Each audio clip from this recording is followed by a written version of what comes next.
People are pissed at Apple for marketing its side button as though it's some groundbreaking technology, which in fact its competitors, such as Samsung and Huawei, are way far ahead in their innovation. Anyway, Apple has unveiled its latest smartphone lineup, the iPhone 16 series. However, despite the anticipation and premium price tags, this release appears to fall short of expectations. Once a pioneer of innovation, Apple now seems to be struggling to introduce truly groundbreaking features. At first glance, the iPhone 16 looks strikingly similar to its predecessor. While it does feature an additional button, a dedicated camera button for zooming in and out, this minor adjustment hardly warrants the label of a new model. Though the camera button may seem trivial to the average user, it could prove invaluable for content creators and video professionals. With platforms like TikTok, YouTube, and Reels on the rise, having a physical control for the camera can greatly enhance the workflow for those who frequently shoot video. The ability to adjust zoom and focus without navigating through menus can save time and make filming more intuitive, especially for creators and filmmakers on the go. In this context, the button's simplicity could be a smart move aimed at catering to the growing market of content creators. For typical users, however, it's challenging to view this as a significant advancement.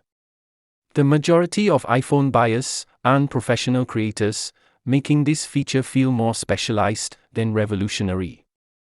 Apple's latest focus is on the new A18 Pro chip, touted as a significant upgrade in processing power to support their upcoming AI features, branded as Apple Intelligence. However, the catch is that these features won't be available until next year, or possibly even longer. Essentially, you're paying a premium for a product that isn't fully realized yet. While Apple is making a big bet on AI with this launch, they are unfortunately lagging behind competitors. Companies like Google and Samsung have been integrating AI into their smartphones for over a year, and they are far ahead in this area. From real-time translations to AI-enhanced photo editing and writing assistance, other manufacturers are offering a range of AI features that Apple's rollout currently lacks. Samsung has even taken the opportunity to mock Apple, highlighting how their devices are not only richer in features, but also leading in innovation.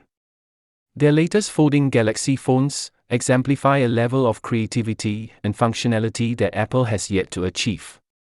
To make matters worse, Apple's initial AI features will only be available to English-speaking users in the US, leaving international customers in the dark until next year or later. For a company of Apple's stature, this approach seems out of touch and lackluster. Historically, Apple has been a trendsetter, known for pioneering touchscreens, transforming smartphone cameras, and redefining mobile technology.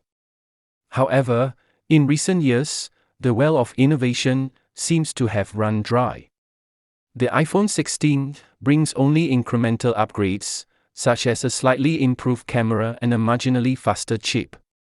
These are the types of enhancements expected from any smartphone maker, but they hardly warrant excitement. There's no groundbreaking new feature or technological leap, just more of the same. Apple appears to be playing it safe, focusing on its loyal fan base, rather than pushing the boundaries of innovation. If the iPhone 16 were priced more reasonably, its shortcomings might be easier to overlook. Instead, Apple has opted for a premium price tag, starting at $799 for the base model and reaching an eye-watering $1,000 in markets like India. The top-tier Pro Max version can cost as much as $2,200. What do you get for that investment? Essentially, an iPhone 15 with an additional button and some underdeveloped AI features. In contrast, competitors like Samsung and Huawei offer far more value for your money. Their devices not only come at a lower cost, but also boast advanced technology, such as foldable screens and sophisticated AI integrations that Apple simply cannot match. Market reactions have been tepid, with Apple's stock failing to see a significant rise post-launch, leading analysts to express skepticism about the company's future. iPhone sales are already on the decline, down 10% year-over-year in early 2024, and it's unlikely the iPhone 16 will reverse this trend. Apple's market share is slipping, with Samsung holding 20% of the smartphone market compared to Apple's 17%. Moreover, Apple's efforts to diversify appear to be faltering. Their much publicized entry into virtual reality with the Vision Pro headset hasn't gained traction, and rumored plans for electric vehicles have been put on hold. This leaves the iPhone as the company's primary revenue source, and it's evident that maintaining momentum is proving challenging. Despite being one of the most valuable companies globally, with a market cap exceeding $3.3 trillion, Apple's future is not without concerns. While its loyal fanbase and product ecosystem suggest it won't vanish anytime soon, merely staying afloat is a low bar for a company that once dominated the smartphone landscape. For dedicated Apple fans, the iPhone May 16 still hold appeal due to its sleek design and seamless integration with other Apple products. However, for many consumers, the release simply doesn't justify the hefty price. In a time when innovation is rapidly advancing and competitors are pushing boundaries, Apple risks falling behind. The iPhone 16 is not just an uninspired launch, it signals a potential end to Apple's golden age of innovation. Without a truly revolutionary offering on the horizon, the future of the iPhone could be in jeopardy.